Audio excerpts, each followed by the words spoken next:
नमस्कार दोस्तों, स्वागत करता हूं आपका हिंदी डिफेंस शो के इस एपिसोड में।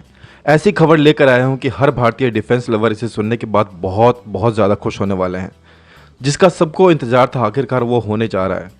अगर हम farmer army air chief marshal ने जो कहा है एक कॉन्फ्रेंस में, वह बात माने तो, अगर ये बात सच है तो ये बहुत बड़ी खबर है। सब डिटेल में बताऊँगा, बस वीडियो में लास्ट तक बने रहें।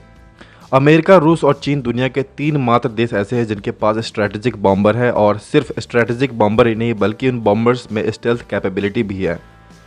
और भारत का इस वक्त कोई सबसे बड़ा दुश्मन है तो वह चीन, जिसके पास भी स्टेल्थ स्ट्रैटेजिक बॉम्बर है। ये चीनी स्ट्रैटेजिक बॉम्बर अगर स्टेल्थ नहीं होते तो भारत इसे यूं ही निपट लेता, लेकिन इसका स्टेल्थ होना भारत के लिए एक बहुत बड़ा खतरा भी है। दोस्तों, प्राइम मिनिस्टर ऑफिस और भारतीय एयरफोर्स के बीच स्ट्रैटेजी बनाई गई है, और इस स्ट्रैटेजी के मुताबिक भारत बहुत जल्द TU-160 ब्लैक जैक, जिसे वाइट स्वैन भी कहा जाता है, इसका सबसे एडवांस्ड और अपग्रेडेड वर्जन लेने जा रहा है, और यह अब तय माना जा रहा है। अभी हाल ही में भारत ने रशिया से S-400 लिया और रूस ने भारत को हाइपरसोनिक मिसाइल टेक्नोलॉजी दिया, जिससे साबित होता है कि रूस ही भारत का सच्चा डिफेंस पार्टनर है, और हमने भी इन सब के बदले अच्छा खासा रकम अदा किया वैसे तो। और अब भारत ने रूस से स्ट्रैटेजिक बॉम्बर खरीदने का मन बना लिया है, और मन बना क्या लिया, अब तो यह तय माना जा रहा है।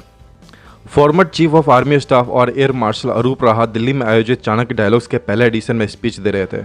उन्होंने यह भी कहा कि हाइपरसोनिक ग्लाइड वेपन का न्यूक्लियर वॉरहेड वर्जन की भी कोई डील हो, जिसे TU-160 के वेपन बे में कैरी किया जाएगा। दोस्तों, 1971 में ही रशिया ने भारत को TU-22 बैकफायर बॉम्बर ऑफर किया था, जिसे उस समय रिजेक्ट कर दिया गया था।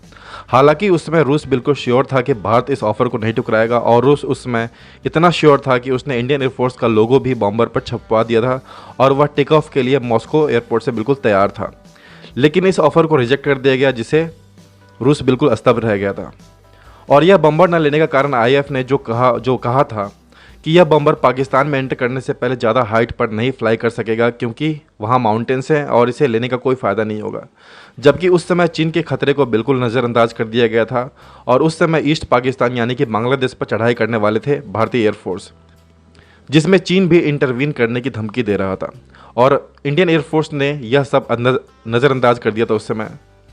और बहुत सारे डिफेंस एक्सपर्ट्स का मानना है कि उस समय लिया गया यह डिसीजन बहुत गलत था, और अब कुछ ऐसी ही समस्या भारत के पास है, और पाकिस्तान और चीन को दोनों को एक साथ निपटना है भारत को, और एक स्ट्रैटेजिक बॉम्बर होना बिल्कुल ही अनिवार्य है।